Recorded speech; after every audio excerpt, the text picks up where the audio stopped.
What if I told you that the biggest reason you're not building wealth isn't your income, your job, or even the economy, but the silent habits draining your money every single day? Right now, without realizing it, small decisions are shaping your financial future. The daily coffee you don't think about, the impulse buys that feel harmless, the subscriptions you forgot to cancel. They seem insignificant, but over time they quietly steal your potential. Tony Robbins has said it best: wealth isn't about what you earn, it's about what you keep and what you do with it. The truth is, most people aren't broke because they don't make enough. They're broke because they haven't learned how to control their money. Imagine waking up knowing your money is working for you, growing while you sleep, building a future you're proud of. That life isn't reserved for the lucky or the rich. It's available to anyone willing to change their mindset and their habits. Stay with me until the end, because the lessons you're about to hear could completely transform how you think about money and your future. Lesson 1: Awareness is power. The foundation of all financial transformation lies in the transition from passive observation to active measurement. Most individuals operate within a state of financial fog, a psychological phenomenon where the brain intentionally obscures the reality of spending habits to avoid the discomfort of guilt or regret. You cannot optimize a system you do not understand, and you cannot understand a system you do not measure. Awareness acts as the diagnostic tool for your economic life. Without it, you are performing surgery in the dark. By tracking every single cent that exits your ecosystem, you strip away the narrative of "I don't know where it went" and replace it with the cold, hard data of "this is where I chose to put it." This shift from victimhood to agency is the spark that ignites long-term wealth. When we talk about tracking, we aren't just talking about digital spreadsheets or mobile applications. We are talking about the development of a financial consciousness. When you document a purchase, you are forced to confront the trade-off inherent in that transaction.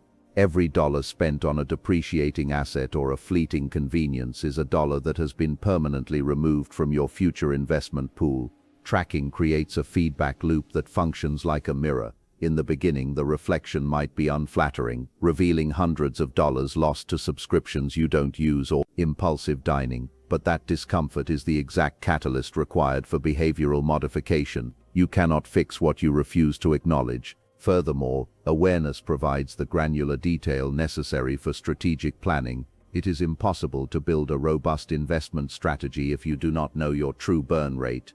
Most people underestimate their monthly expenses by 15% to 25% because they fail to account for irregular costs like car maintenance, annual fees, or small daily leakages.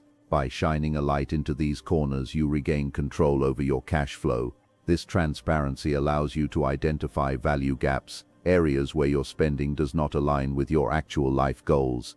Awareness isn't about restriction, it's about alignment. It ensures that your limited resources are being deployed toward the things that actually provide a return on happiness or net worth. Lesson 2: Stop emotional spending. Human beings are not naturally rational economic actors. We are emotional creatures who use logic to justify decisions after the fact. Emotional spending is often a coping mechanism for internal states: stress at the office, the dopamine hit required to offset boredom, or the social pressure to project an image of success. This retail therapy is a temporary solution to a permanent problem. When you spend to satisfy a feeling, you are essentially mortgaging your future freedom to pay for a momentary spike in neurochemicals. Wealth builders recognize this trap and install a psychological firewall between their impulses and their bank accounts, ensuring that no transaction occurs without a period of cooling off. The most effective way to dismantle emotional spending is the implementation of a mandatory pause. Whether it is a 24-hour rule for small items or a 30-day rule for major purchases, this gap allows the prefrontal cortex, the logical part of the brain, to override the impulsive limbic system. During this time, the emotional heat of the desire dissipates, leaving you with the objective reality of the item's utility. You begin to see the product not as a source of joy, but as an object that requires storage, maintenance, and capital that could have been used elsewhere. This pause is the difference between a life of clutter and a life of compounding assets. To truly master your finances, you must decouple your identity from your consumption. In a consumerist culture, we are told that what we buy defines who we are. Breaking this cycle requires a deep internal audit of why you want what you want. Are you buying that luxury vehicle because it provides superior transportation, or because you want your neighbors to perceive you as successful? Once you realize that true status comes from the size of your balance sheet and the autonomy of your time, the urge to impress others through spending vanishes. Wealth is what you don't see. It's the cars not bought and the designer clothes left on the rack. By mastering your emotions, you protect the seed capital necessary for your empire. Lesson 3. Pay yourself first. The traditional model of personal finance is fundamentally flawed. Income minus expenses equals savings. This equation ensures that your future is always the lowest priority, receiving only the scraps left over after the world has taken its share. Wealthy individuals invert this formula, income minus savings equals expenses. By treating your future self as your most important creditor, you ensure that wealth building is an automated certainty rather than an elective hope.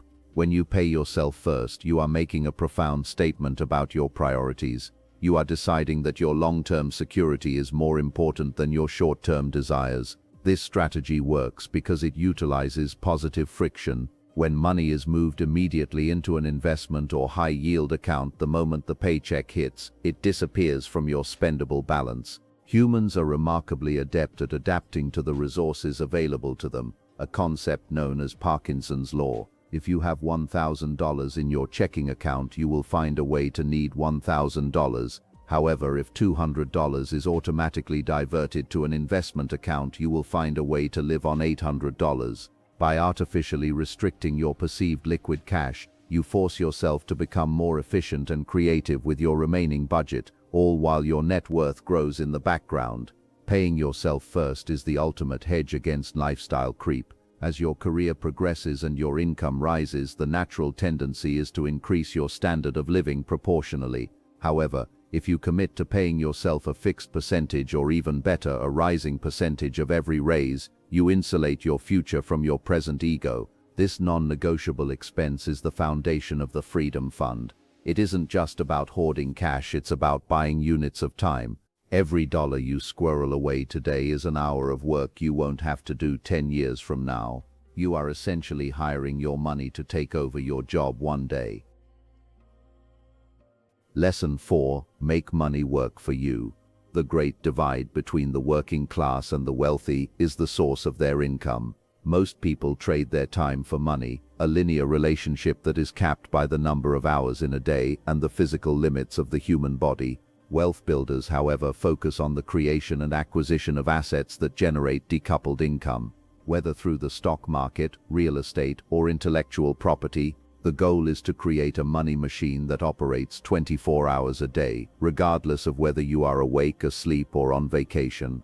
This is the essence of leverage, using capital to produce more capital. Understanding the mechanics of compounding is essential to making money work for you. In the early stages, the growth of an investment seems negligible, often leading the impatient to abandon their strategy. However, compounding is backloaded. The true magic happens after years of reinvestment, where the returns on your returns begin to dwarf your original contributions. Consider the mathematical reality of a $10,000 investment. At a 7% return, it doubles every 10 years. By year 30, that initial seed has become $80,000 without you lifting a finger. If you continue to add to it, the numbers become astronomical. This is not get rich quick. It is the unstoppable force of mathematical persistence. Moreover, making money work for you requires a shift in how you view every dollar. Instead of seeing a $5 bill as a coffee, start seeing it as a money soldier. When you spend that $5, that soldier is dead and gone. But when you invest that $5, you are sending that soldier out to capture more soldiers and bring them back to you. Over time, you build an army. This shift in perspective transforms you from a consumer into a capitalist. You stop looking for things to buy and start looking for assets to own. Diversification across different asset classes ensures that your army is protected from various economic climates, creating a resilient fortress of wealth that provides true passive income. Lesson 5. Consistency beats perfection. The pursuit of the perfect investment or the perfect budget is often the greatest enemy of actual progress. Many people remain paralyzed on the sidelines, waiting for the market to bottom out or for their income to reach a certain threshold before they start. This all-or-nothing mentality is a trap. In the realm of wealth building, time in the market is vastly superior to timing the market. A person who consistently invests a modest amount every month for 30 years will almost always outperform a person who tries to time big moves but misses the most critical days of growth. Discipline is the bridge between goals and accomplishment. Consistency is the antidote to the volatility of life and the markets. When you commit to a recurring action such as dollar-cost averaging, you remove the need for constant decision-making. You buy when the market is high, and you buy more when the market is low. Over time, your average cost stabilizes and you benefit from the general upward trajectory of the economy. This boring approach is psychologically sustainable. It doesn't require high-wire acts of financial genius. It only requires the grit to stay the course when headlines are screaming and others are panicking. The most successful investors aren't the smartest. They are the ones who are the most difficult to discourage. Ultimately, wealth is a marathon, not a sprint. The small, seemingly insignificant habits you practice today, tracking that $4 coffee, diverting $50 to a brokerage, pausing before an impulse buy, compound just like money does. If you improve your financial habits by just 1% every week, the cumulative effect over a decade is a total life transformation. Perfection is a myth that leads to burnout and abandonment. Consistency is the reality that leads to a legacy. Focus on the process, respect the timeline, and remain relentless in your daily execution. The finish line of financial freedom is not reached by a single leap, but by 10,000 small disciplined steps. At the end of the day, building wealth isn't about luck, talent, or even intelligence. It's about choices. The small decisions you make every single day are either moving you closer to financial freedom or further away from it. And the truth is, most people don't fail because they can't succeed. They fail because they never take control. Right now you have a choice. You can continue living on autopilot, letting money slip through your fingers, hoping things will somehow change, or you can take responsibility and start building the life you actually want. The power is already in your hands. Every dollar you earn is an opportunity. Every expense is a decision. Every habit is a step toward your future. Imagine looking back a year from now and realizing you finally took control, that you stopped wasting money and started building something real. Not just for today, but for your future, your family, your freedom. So start now, not tomorrow, not next week, right now. Because the life you want isn't built someday, it's built one decision at a time.